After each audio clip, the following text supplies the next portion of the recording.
Hey there guys, what's going on, and welcome back to the Ultimate RTG. And today's video is going to be different. I haven't done one of these for at least a couple of years now. It's going to be a breakdown and full analysis of the game that I played against Fuji's Lyrics in FUT Champions. 3rd in the world FIFA ranking, so a very good player, and I hope that this is going to give you maybe a better insight as to how these players perform with the positioning, the build-up play, chance creation, and show like what I did and a couple of the steps that I took to get that W. So if you can support today's video by leaving a like, that would be amazing. If you are new around here as well, hit that subscribe button to not miss a single upload. So I'm going to play and watch it with you, and as I saw this team, we were 26-2 in the weekend league, and all that I wanted was 27. I didn't believe that I was going to hit the 28, so coming up against that, I believed it was going to be an instant loss. So I was ready for it though. I was making sure that I didn't rush as soon as the game started because he was throwing a lot of players up the pitch. Now, I'm not sure if he was using the 4-4-2 to start off with, but I'm pretty sure he switched into that as the game went on. And already off the bat, relentless pressure in the midfield. And I knew it was going to be very difficult to start like just controlling the game, so I wanted to just play it simple. And I like this move though from him here. What he's done is he's brought over his left back quite far, so even if I play it down the line, he's got that sorted because he can quickly play a switch back. And then as I want to go into the middle, he's already got VVD selected, so all that he has to do is come up and put on pressure. So it's very, very good defending, and that's something that I would like to do myself. Sometimes I just overshoot it a little bit, and you're going to be seeing that later in the clips. Now here it was rushed, but I have to try my best to create a couple of chances, otherwise I'm going to be a little bit too passive and I'm just not going to score goals and eventually just take an L. So I want to make sure that I've got the ball in these areas against the better opponents, holding possession just on the edge of the box, because I know eventually with this formation, the way I've set it up, I'm going to be able to pick you apart. So that's why I believe like a 4-1-2-1-2 is just not good enough against the best of the best players, whereas a 4-2-3-1, I've got the options here. And as I was adding in like a few dragbacks and body feints as soon as the game starts, he thinks that I'm going to be doing dragbacks like all of the other players do, and there's a lot of space on the edge of the box. And as I've been doing that recently, his mind is thinking drag back and he's going to pass it off. Sometimes the best thing to do is to do nothing, and that was a very, very good chance. So with Mertens, he should have scored that, and that's where I felt a little bit hard done by, because at this moment in time, he hasn't had a clear opportunity, and the one opportunity he has comes down to me defending very, very poorly. Already, that is an absolute disaster.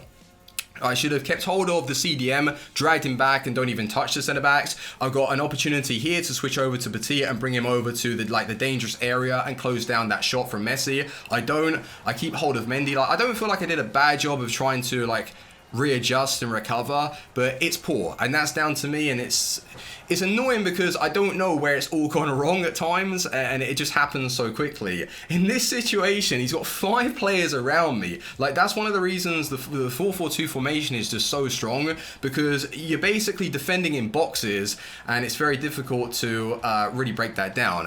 Now, any other game, what I would have done is a drag back and gone down the line, but he already had, I think, Virgil van Dijk there ready to make a tackle, so he was forcing me to play it back a lot, and that's what I noticed against Lyrics. His pressure in the midfield and the defending player switching is really, really solid, and as expected, he's won FUT Champions Cup and everything. In this situation, maybe I shouldn't have just ran with Socrates. I could have played it back a little bit earlier, and that's one of those shots that with Dembele, sometimes he catches sweet and they go top bins, and other times he scuffs it. So that was like a half chance, nothing really being created here. Now, what I like to do in these areas is sandwich you in. So I quickly player switch between the two. I don't know if it's the correct way of defending, but I put on the pressure, quick player switches, close you down, and you haven't really got anywhere to go. And then if you do play it into the midfield, then I can go and recover someplace else. Here, I don't think that was defended too poorly. Maybe the angles of going into the tackle there with Kuna were a little bit unfortunate. Now, did you see that slight movement with Petit? I made it look like I was coming across from the inside, but I wanted to make sure I protect that pass. So I forced him the way I want him, because I knew that instead of him playing it into the middle and having an opportunity to pass it over to, I think that was Mbappe, or do a drag back, if I show him over to that right hand side, I know that Petit's on his stronger foot and he's going to make that tackle and come away with it. And Petit was just amazing. Now here's a lack of concentration. I don't know what goes through my mind. Who's selected there? It's Raphael Varane. Is my centre back in a right wing position. Don't ask me, don't know how it happens, but this is where I just start collapsing. I am using double man press. So I go and flick over to Petit, mark that pass over to Messi. Double man press with Semedo. Don't know if that is, once again, the correct way of defending, but it works for me. Now this is like backs against the wall defending because I don't want to concede before extra time. Those shots there are a bit like 50, as a half chance, and I don't think that that's really ever going to go in. Off balance Messi, finesse near post, I can't see it. There, I don't think I defended too poorly. I think what's happened is I haven't read the angle properly and Mendy didn't get the interception. Maybe a better player would help me out, but I've got to be careful of Messi on the edge of the box. So what I decided to do is bring out the keeper, like full YOLO, bring out the keeper, and thankfully Neymar did take like a heavy touch. Here, once again, I'm marking, I've basically positioned Petit to stop that shot from Mbappe to the near post because that's overpowered. But I've also got to be careful of Messi. Now, I don't know if I should have got that interception. That for me, I would have called that in real time cheesy, but looking back at it, maybe it was just poor positioning and just really good play from him. So that was unfortunate. He probably could have won the game there, but I had a chance early in the match with Mertens and another chance early in the first half of extra time. That has to go in, Mertens. That's 2 shots now that he's choked against one of the best players in the world. I can't afford that. So we're on the ball here again. With Varane, and I just take like a pop shot. Why not? You know, if it goes in, happy days. But I keep it on. Maybe I wasn't expecting that, and then I quickly pass it back. Once again, the story of this game, he's forcing me back. Soon as I play this ball from Battaglia to Mertens, as I see the run of Socrates, I knew straight away that I was going to play the extra pass. As always. Now he still has Joe Gomez selected. Now I don't know if he should have like quickly player switched over to VVD or even bring over his right back, but it happened so fast that it's going to be quite difficult to get that correct player switch, and I think it was just a good ball from me. So we broke him down really, really well there, and once again, I wasn't having any of that. I liked the fact that he was coming in on the inside so I could defend that a little bit better. Out on the wing I don't mind as well though, because like I said, the style that I have is just quickly like player switch between the two and put on pressure. So that's why I personally start with a low depth. Sometimes I switch it up depending on who I come up against. Here I don't feel like I was offside in real time, and looking back at it I still can't really tell. Maybe it was offside, and I felt like towards the end of the game a lot of pressure he was putting on me. In this situation, I wanted to make it look like I was going to rush and dart into a tackle and be reckless, but I always knew that I was expecting a skill move. So I rush into him, jockey, then I go in for a tackle. And that's something that I've improved, I think, with my defending, is using jockey a lot more than actually tackling, just so I'm protecting the areas of the pitch and making sure that I'm ready for to pounce and make those tackles. Here is a nice bit of play from Messi, but I was always expecting like the extra move. And how many times have you seen me rush this pass in FUT Champs or division rivals after I've won back the ball? A lot. But in this game, we go back. So once again, the story of this match is making sure we go back and adding composure to our game. And I feel like that's one of the reasons why we were able to get the win against him. Now, any other day, I'm probably going to take an L, but it was one of those matches that I was absolutely sweating out. I was playing to the best of my ability, even though I've made some mistakes and there's a lot of improvement in my own game.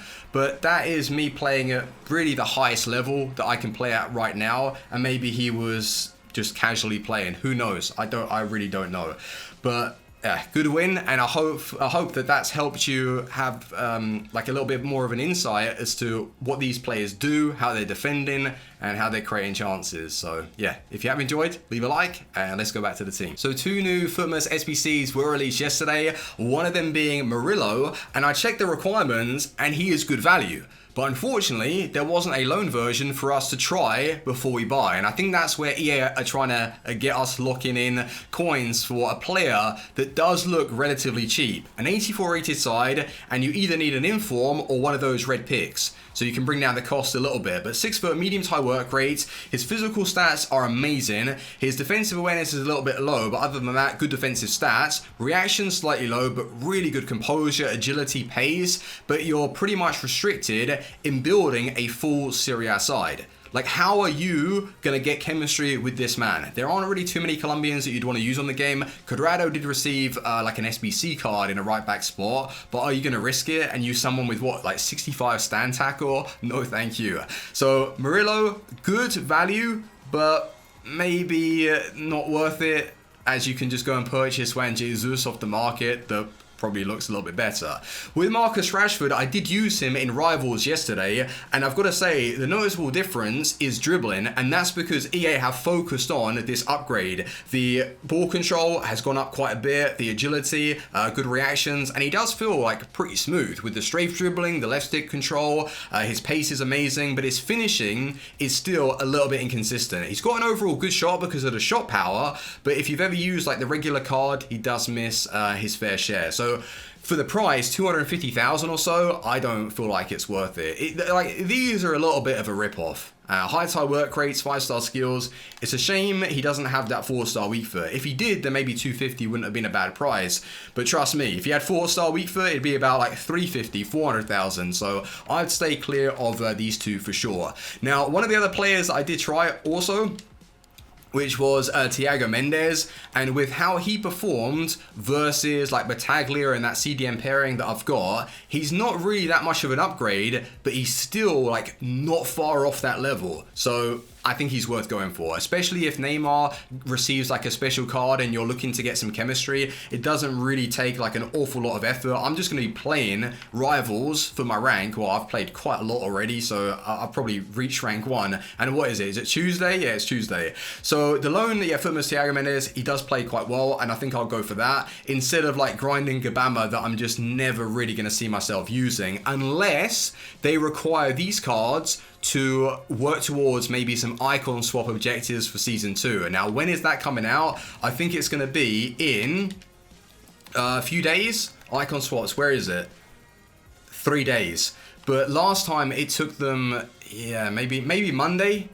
I think they're going to be coming out Monday, because we were waiting around and yeah, they weren't released because of FUT CHAMPS. So they start Monday. So that's going to be fantastic. I hope that they don't try and screw us over a little bit and just drop in like a whole bunch of like baby icons. Come on, give us some really good primes, because when are we expecting primes to come out? This Friday? I think the league SBC for the Premier League is also being dropped, and I wanted to focus on the 5k pack method and start grinding the account and making some coins. But right now the market is just so sketchy, and anything that you buy is dropping, and I'm really worried. And I just need to do my best and hope that I pull something massive from this week's rewards. Now, we've done our best in the Weekend League. We've got 28 wins and we have an Elite 1 reward. So please, EA, give us something nice, because we've only got 270,000 going into, well, Footmas. Well, I'm not really bothered with Footmas anymore, but Team of the Year is going to be big. Like, that's make or break for the account. We either pack a Team of the Year or we work towards the coin total and, well, allow us to go and bring one in. So that's just where the account is at right now. Tomorrow, I think I'm going to be playing through a few drafts or trading tonight and trying to approach it that way. I'm gonna have to take some advice and see the best way to start trading, because like sniping cards, it can only get you so far, and there isn't really too much demand for these Footmas SBCs to really cause the market to be going up anyway. So I'll try my best anyway, and yeah, I'll keep you guys updated. But boys, hopefully you've enjoyed today's video, a little bit different with that breakdown in the Weekend League and just some updates on the account. But I will see you boys tomorrow. Thank you for watching. Leave a like, take it easy. Team out. Peace.